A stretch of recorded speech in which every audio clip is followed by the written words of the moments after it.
अस्सलाम गाइस, आज हम सेल्स टैक्स को डिस्कस करेंगे जो कि आपका फाइनेंशियल में FA1, FA2 एंड F3 में एक इम्पोर्टेंट टॉपिक है। सेल्स टैक्स का आपका FA1 और FA2 में काफ़ी पूछा जाता है एग्जाम्स में और F3 में भी एक का पूछा जा सकता है। तो सेल्स टैक्स जैसे कि नाम से वाज़ेह है कि ये कंपनी सेल्स पे चार्ज करती है और परचेज पे पे करती है। जब कंपनी सेल्स करती है तो वो अपने कस्टमर से जिसको वो सेल कर रही होती है उसके ऊपर ये टैक्स को चार्ज कर देती है और टैक्स आ जाता है। अब जब कंपनी किसी से परचेज करती है तो अब वो किस कोई जो इससे ले रही है वो सेल्स कर रहा है इसका मतलब वो अपने सेल्स पे टैक्स को चार्ज करेगा, तो कंपनी को अपनी परचेज पर उसे टैक्स पे करना पड़ेगा। तो ये इस तरह होता है। अब इसकी एंट्रीज हम बाद में करेंगे, पहले हम समझ लेते हैं कि ये होता कैसे है। मिसाल के तौर पे आप ले लें ABC कंपनी है हमारी और उसने $50 की सेल की है, $50 की, ठीक है। और उस पर उसने जो सेल्स टैक्स चार्ज किया है वो चार्ज किया है $10 का, $10 सेल्स टैक्स चार्ज किया है। तो टोटल उसके पास हमारे पास जो आएगा वो $60 आ जाएगा, जो टोटल अमाउंट है वो करेगी। अब ये उसने क्या किया है, सेल्स की है, ठीक है। और उसने ये सेल्स की है XYZ कंपनी को।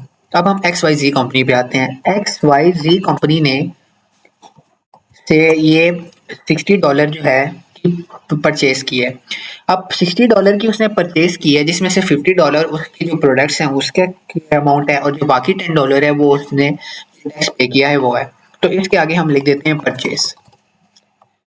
सही हो गया। अब XYZ कंपनी ने ये किया कि उसने आगे एक और कंपनी को बेच दिया वो प्रोडक्ट, और उसका नाम हम मिसाल के तौर पे ले लेते हैं DEF कंपनी। अब XYZ ने जब अपना प्रोडक्ट सेल किया तो ऑब्वियसली वो अब ज्यादा पे सेल करेगा। तो मिसाल के तौर पे उसने अपना प्रोडक्ट जो सेल किया है उसको हम कर लेते हैं 70 पे प्रोडक्ट को सेल किया और उसके ऊपर उसने $15 का टैक्स चार्ज किया, ठीक हो गया। $15, तो ये टोटल हमारे पास बन गया $85। अब जो DEF कंपनी है उसने जो परचेज की है वो $85 की उसने परचेज की है और उसमें से उसने जो 70 है वो उस 70 वो उसने प्रोडक्ट के लिए दिए हैं और बाकी 15 उसने $85 को दिए। अब जो DEF कंपनी है उसे सेल कर दिया अपने एक कस्टमर को, मतलब इंडिविजुअल कस्टमर को। अब जो कस्टमर होगा उसको अब उसने कितने की सेल की, उसने ये किया कि $100 का वो DEF कंपनी ने प्रोडक्ट चार्ज किया और उसके ऊपर सेल्स टैक्स मिसाल के तौर पे $20 को चार्ज कर दिया। तो टोटल पेमेंट उसको करने जो सेल्स में आई वो आई 120। अब जो कस्टमर है उसको कितना पे करना पड़ा, $120। तो अब आप इसमें एक चीज देखें कि इसमें आपने एक चीज देखी होगी कि जितनी भी कंपनीज हैं उनको जो टैक्स है वो रिकवर हो जाता है। वो कैसे रिकवर होगा वो मैं भी आपको बताता हूँ, लेकिन जो आपका एंड कस्टमर है, जो एंड यूजर है, जैसे हम जो नॉर्मल लोग होते हैं जिन्होंने उसको यूज करना होता है, उसके ऊपर वो सारा टैक्स आगे पड़ जाता है। मतलब कि जितना भी टैक्स है वो एंड में जाके कस्टमर को क्या करना पड़ेगा, बेयर करना पड़ेगा। असल में होता यही है। अब मैं आपको समझाता हूँ कि HMRC। अब HMRC क्या है, HMRC को हम डिस्कस करते हैं यहाँ कि HMRC क्या है। हमारे पास जो HMRC है ये हमारे पास एक ब्रिटिश का डिपार्टमेंट है, ये एक ऑर्गेनाइजेशन कह लें, गवर्नमेंट ऑर्गेनाइजेशन है जो कि सेल्स टैक्स की कलेक्शन और उनको मतलब कि अगर परचेजेस पे ज़्यादा हो गया तो आगे कंपनीज को पे करती है, टैक्स वापस देती है। तो अब ये जो टैक्स चार्ज होती है ये HMRC सारा सेल्स टैक्स संभालती है। अब इसी तरह पाकिस्तान में भी डिपार्टमेंट होगा जो सेल्स टैक्स को संभालता है, जैसे FBR शायद संभालता है। तो अब HMRC ने सिर्फ सेल्स टैक्स कलेक्शन और उसको किया। मिसाल के तौर पे अब जो ABC कंपनी है उसको सेल्स पर उसने $10 टैक्स चार्ज किया। अब आपको एक चीज समझनी होगी कि अगर अगर आपका जो सेल्स पर टैक्स है वो ग्रेटर है, ठीक है, अगर आपका सेल्स का टैक्स क्या है, ज्यादा है परचेज के टैक्स से, परचेज, ठीक हो गया, परचेज के टैक्स से, हो सॉरी, तो आप ये करना पड़ेगा, इधर मैं आगे लिख देता हूँ टैक्स, तो आपको HMRC को पे करना पड़ेगा। अब मैं आगे ब्रैकेट में लिख देता हूँ यू हैव टू पे HMRC हैव टू पे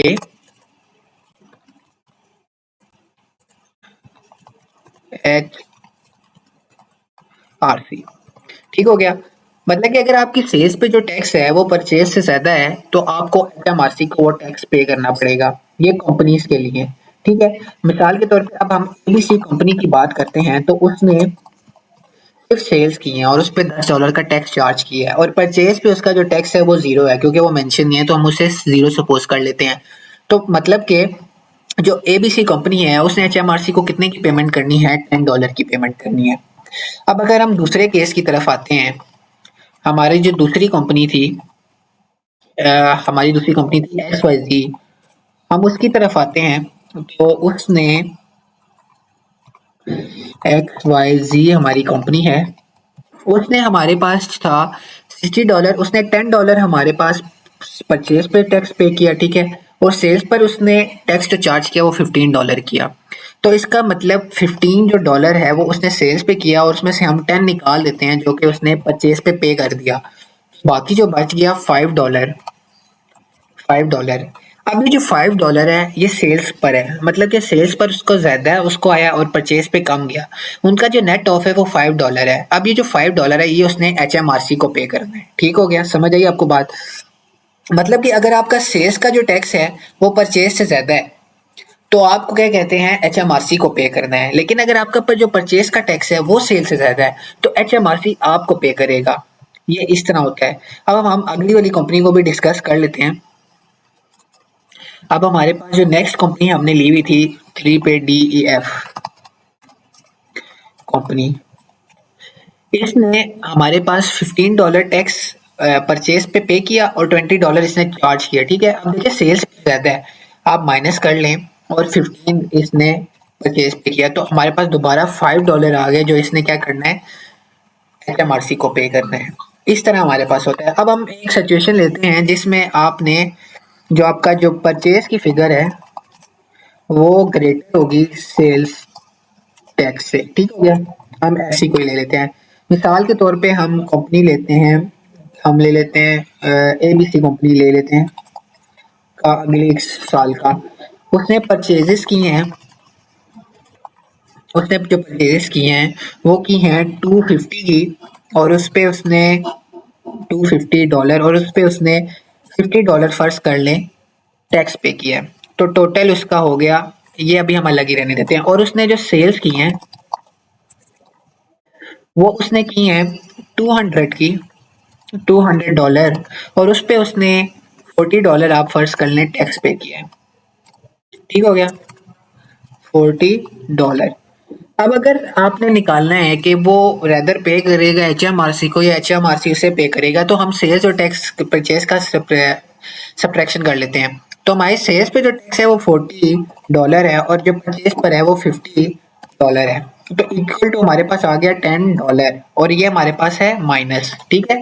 इसका मतलब है कि हमारी परचेज की जो साइड है वो बड़ी है। अब ये जो $10 है वो एचएमआरसी उसे वापस पे करेगा। तो इससे याद रखिएगा जब भी आपकी जो परचेज की फिगर होती है वो बड़ी होती है सेल्स की टैक्स की फिगर से तो उस पे you get paid by the HMRC, paid by the HMRC. ये आपको क्लियर हो गया। ये हमारे पास इसकी बेसिक है। अब आपने देखा होगा कि इसमें जो एंड यूजर होता है वो फंसा का फंसा रह देता है। अब जो एंड यूजर है उसने जितना भी टैक्स परचेज पे किया है वो उसको पे करना ही है, करना ही करना है। ठीक है, क्योंकि वो उसे यूज कर रहा है। तो आपको एक चीज समझनी होगी कि जो हमारे एचएमआरसी होता है वो आपको मुख्तलिफ टैक्स रेट्स को चार्ज करता है। अब इसको हमने जो टैक्स रेट को कब से पढ़ रहे हैं इसको असल में कहते हैं वैट। इसकी जो फुल फॉर्म है वो हमारे पास आती है वैल्यू वैल्यू एडिड टैक्स की। ठीक है। अब ये वैल्यू एडिड जो टैक्स होता है इसको आप ना डिफरेंट रेट्स होते हैं। अब मिसाल के तौर पे हमारा एक होता है जीरो रेटेड वैट। ठीक है। अब जो जीरो रेटेड वैट होता है ना इसमें आपको ना आपकी परचेजेस और सेल्स पर जो टैक्स चार्ज होता है वो 0% होता है। अब इसी तरह हमारा एक होता है हाई टैक्स रेट होता है। ये हमारे इसमें 17.5 मोस्ट प्रोबेबली आपके एग्जाम में हम डिस्कस करें, या और 20% चार्ज करता है आपका एग्जामिनर। ठीक हो गया। अब एक और चीज होती है वैसे जो आपसे पूछी नहीं जाएगी कि जीरो रेटेड टैक्स। अब ये क्या होता है? जीरो रेटेड वैट की बात नहीं कर रहे, वैल्यू एडेड टैक्स की। ये टैक्स है सिर्फ जीरो रेटेड टैक्स। इसमें ये होता है कि जो आपकी सेल्स होती है ना उस पर 0% ही टैक्स चार्ज होता है, लेकिन जो आपकी परचेजेज होती है ना, अगर उस पे आपने कोई टैक्स पे किया है, ठीक है, किसी और को, और आप वैट रजिस्टर्ड हो, तो आपको क्या कहते हैं, वो टैक्स रिफंड हो जाता है। अब हमने ये भी डिस्कस कर लिया। अब हम आगे डिस्कस करते हैं इसमें कि सेल्स टैक्स जो होता है उसका टी अकाउंट किस तरह का होता है। तो मैंने सेल्स टैक्स का अकाउंट बना दिया है। आपने एक बात याद रखनी है कि हमारा जो सेल्स टैक्स का अकाउंट होता है वो हमारा लायबिलिटी का अकाउंट होता है। मतलब कि हम लायबल होते हैं, एचएमआरसी को हमने पेमेंट करनी होती है, क्योंकि मोस्ट प्रोबेबली सेल्स हमारी ज़्यादा ही होती हैं एज कम्पेयर टू परचेजेस, क्योंकि हमने प्रॉफिट जनरेट करना होता है। तो मोस्ट प्रोबेबली हमारा जो सेल्स पे टैक्स होता है हमेशा ज़्यादा होता है, तो हम हमेशा लायबल ही रहते हैं पेमेंट करने के लिए।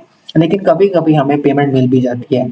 मैंने यहाँ सारी सिचुएशन को रिकॉर्ड कर लिया कि सब कुछ हो रहा है एक आइडियल सिचुएशन बना के।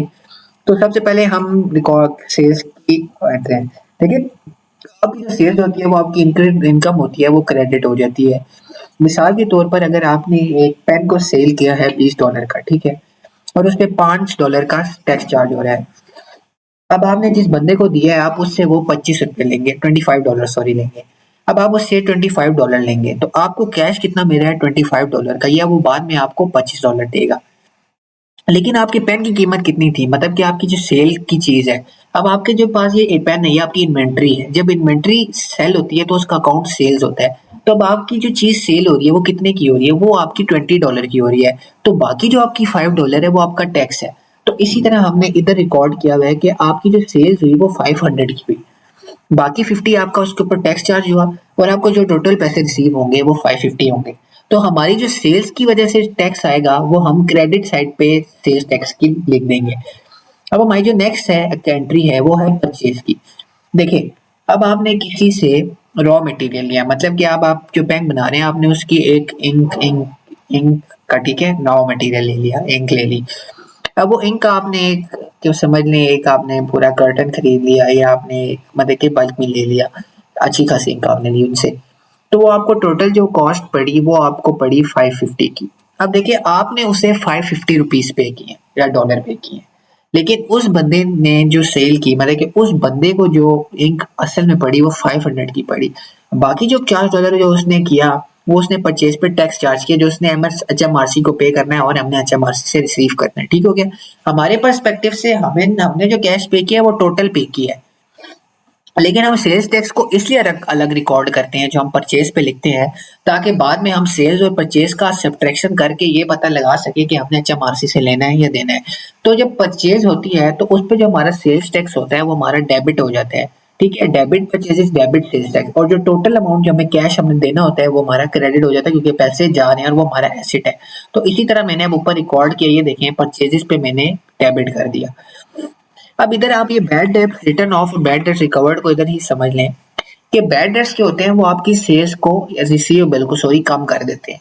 बैड डेट ये होता है कि आपका कोई कस्टमर है वो आपको पेमेंट नहीं कर सकता, वो करप्ट है, वो बैंक करप्ट हो गया, वो अब आगे वो बिजनेस को कंटिन्यू नहीं कर रहा। तो अब ये होगा कि अब वो जब पेमेंट नहीं करेगा तो वो आपने जो रिसीवेबल्स रिकॉर्ड किए थे वो आप खत्म कर देंगे। मिसाल के तौर पर आपको बैंक करप्ट हुआ है, जो कस्टमर उसने आपको $50 देने थे, ठीक है, मिसाल के तौर पे उस $50 में उसने आपको 40 आपकी उसका देना था, सेल्स का देना था, मतलब कि जो उसने आपने उससे चीजें बेची थी, और बाकी $10 उसने सेल्स टैक्स का देना था। अब वो $10 आपको नहीं देगा। जब आपने सेल की थी तो आपने सेल्स पे जो सेल्स टैक्स था वो क्रेडिट किया था, जैसे इधर आपने किया हुआ है। अब जब वो आपको वो नहीं दे पाएगा, मतलब जब आपको वो पैसे नहीं मिलेंगे, तो आप उन सेल्स टैक्स जो आपने क्रेडिट किया हुआ था उसको खत्म कर देंगे, क्योंकि अब आपको वो नहीं मिलना। तो जब बैड डेट्स होते हैं तो हम उसको उसकी वजह से जो सेल्स टैक्स है उसको खत्म कर देते हैं, जो हमने सेल्स पर चार्ज किया होता है पहले। तो ये हमने इधर बैड डेट्स ही मैंने आपको एक एंट्री लिख के दे दी। इसी तरह बैड डेट्स रिकवर हो जाते हैं, वो बंदा रिकवर कर लेता है, वो कहता है मैं आपको पे कर दूंगा सेल्स टैक्स, ठीक है। अब जब वो बंदा आपको रिकवर उसने कर लिया और वो अब आपको दोबारा सेल्स टैक्स पे कर रहा है, तो अब दोबारा से आपको सेल्स पे टैक्स चार्ज कर रहे हैं आप, तो इसका मतलब आपका दोबारा जो टैक्स होगा वो क्या हो जाएगा, क्रेडिट हो जाएगा। आपको ये दो एंट्री समझ आ गई होंगी। अब हम आगे चलते हैं payment to HMRC and payment from HMRC. ये एंट्रीज आप देखिए। देखिए जब आप पेमेंट आपको एंड में ये होता है कि आपकी परचेजेस का बैलेंस ज्यादा होता है और सेल्स का बैलेंस कम होता है, तो एचएमआरसी आपको पेमेंट कर देती है। जब एचएमआरसी आपको पेमेंट करेगी वो आपको कैश देगी या चेक देगी, जो भी देगी। ठीक हो गया। आपको कैश आया, आपका एसेट बढ़ गया। जब आपको कैश आया तो वो डेबिट हो जाएगा और उसके कॉरेस्पॉन्डेंस में आपने जो सेल्स टैक्स के अकाउंट में लिखा होगा कि मुझे एचएमआरसी ने इतने पैसे देने हैं, कैरी फॉरवर्ड बैलेंस जो आप बैलेंस सॉरी आपने जो रखा होगा वो उसको आप खत्म कर देंगे। अब देखिए आज आप जब आपको अब आपको परचेजेस पे सेल्स टैक्स मतलब कि अगर आपकी परचेजेस ज्यादा होंगी तब आपको मिलेगा। ठीक है। अब आपकी जब परचेजेस ज्यादा होगी मतलब कि आपकी ये वाली साइड ज्यादा होगी, परचेजेस ज्यादा है, सेल्स कम है, तब अब आप समझ लें इधर 50 है, बाकी सारी एंट्रीज को इग्नोर करने इधर 50 है, इधर 30 है सेल्स टैक्स। ठीक हो गया। अब हम इसको इसको इधर 30 कर देते हैं मिसाल के तौर पे। अब दोबारा मैंने 50 कर दिया ताकि कैलकुलेशन मिस्टेक ना हो। अब 30 सेल्स है और उधर परचेजेस 50 है, तो मतलब कि यहाँ $20 ज्यादा है। अब एंड में क्या होगा कि $20 एचएमआरसी पे कर देगी। अब टी अकाउंट बैलेंस होता है। जब एचएमआरसी आपको पे कर देगी परचेजेस तो वो क्या होगा, सेल्स टैक्स बैलेंस हो जाएगा और सेल्स टैक्स क्या हो जाएगा, क्रेडिट हो जाएगा। आपका जो कैश रिसीव होगा वो आपका डेबिट हो जाएगा। ठीक हो गया। अब इसी तरह अगर क्या होता है कि आप से एचएमआरसी को पे करते हैं। देखिए एचएमआरसी को आप कब पे करते हैं, जब आपने क्या कहते हैं आपकी सेल्स ज्यादा हुई होती है। अब यही मिसाल ले लेंगे, सेल्स आपकी $50 हुई है और परचेजेस आपकी परचेजेस पे जो टैक्स है वो $30 है। मतलब कि सेल्स टैक्स पे आपका $20 ज्यादा है, वो आपने साल के एंड में $20 दे दिया। जब आपने दे दिया तो वो आपने जो टैक्स रिकॉर्ड किया हुआ था एज ए लायबिलिटी वो खत्म होगी। लायबिलिटी खत्म हुई तो वो क्या हो गया, आपके पास डेबिट हो गया। अब जो परचेजेस पे हमारा टैक्स था वो हमारा क्या था, एसेट था जो हमें रिसीव हो गया। ठीक हो गया। और वो एसेट की सूरत में रिसीव हुआ, कैश की सूरत में रिसीव हो गया। तो ये हमारी सारी इसकी एंट्रीज हैं। अब इसमें हमने देखें ये 150 का बहुत प्रॉब्लम बैलेंस है क्रेडिट साइड पे। इसका मतलब पिछले साल हमने क्या कहते हैं हमारा सेल्स पे टैक्स ज्यादा था, सॉरी परचेज पे हमारा जो टैक्स था वो क्या कहते हैं ज्यादा था। अब जो नेक्स्ट है कि ये आप इसमें इसने परचेजेस 50 की सेल्स 50 की bad debts return of 30, bad debts recovered, ये मैंने आपको सारी एंट्री समझा दी है। तो लास्ट उसका जो बैलेंस कैरिड फॉरवर्ड हुआ है वो उसका हुआ है डेबिट साइड पे हुआ है, मतलब कि जो उसकी डेबिट साइड है वो छोटी पड़ गई है। तो इसका मतलब अब जो ये है, अब इसने जो ये अगर ये पेमेंट कर देता पूरी तो ये खत्म हो जाता, लेकिन अब ये उसकी लायबिलिटी बन गई है कि उसने बाद में ये बैलेंस पे करना पड़ेगा क्योंकि ये सेल्स पर है। ठीक है। तो अब इसी तरह ये जो बैलेंस ब्रॉड फॉरवर्ड था ये भी क्रेडिट साइड पे ही था और ये सेल्स पर ही था। ये मैंने आपको ऊपर गलत बोल दिया परचेज पे। तो हमारा सेल्स टैक्स का ये एंट्रीज वाला टी अकाउंट वाला और ये जो बाकी इसकी जो मैंने आपको एग्जांपल से समझाया ये कंप्लीट हो जाता है। अब इसके हम जो क्वेश्चन सॉल्व करेंगे वो इंशाल्लाह नेक्स्ट वीडियो में करेंगे। तब तक के लिए अल्लाह हाफिज़।